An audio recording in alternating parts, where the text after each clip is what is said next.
Hypocrisy, I hate it, as you well know, and I see so much of it, particularly as it applies to the automobile in our urban environment. Doesn't matter where you go around the world, city planners are trying to get rid of the automobile, trying to preserve the atmosphere for our children's benefit. Well, I've got 4 children. I want them to breathe pure air. But let's remember one thing I've said on this show 1,000 times.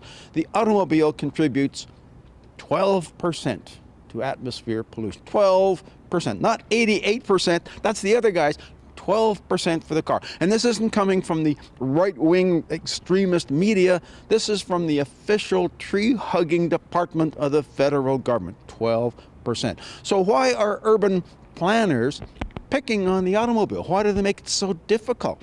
I don't understand it. You want to reduce that 12% even further, make it easier for the cars. In Toronto, we've got streetcars out on the thing. They're supposed to be electric powered and the future and everything else. This is technology from the 1880s, except instead of being drawn by horses, they're now powered by electric motors, usually generated by coal-fired furnaces. There's a pollution saver for you.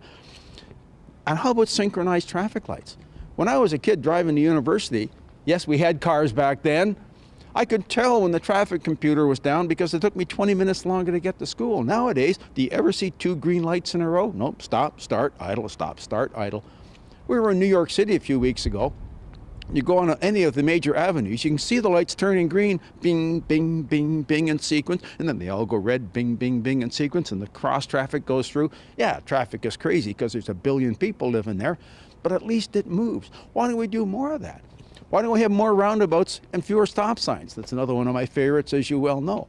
Because there's one thing that Lee Iacocca once said. He was the president of Chrysler back in the good old days. He was at a transportation conference, and people were ragging on him. They're saying, we need more mass transit systems. You know what he said? I build the mass transit systems. Because in our society, the car is mass transit. And the sooner the urban planners try and embrace this and make it easier for car drivers, the cleaner the air will be for everybody. I'm Jim Kenzie.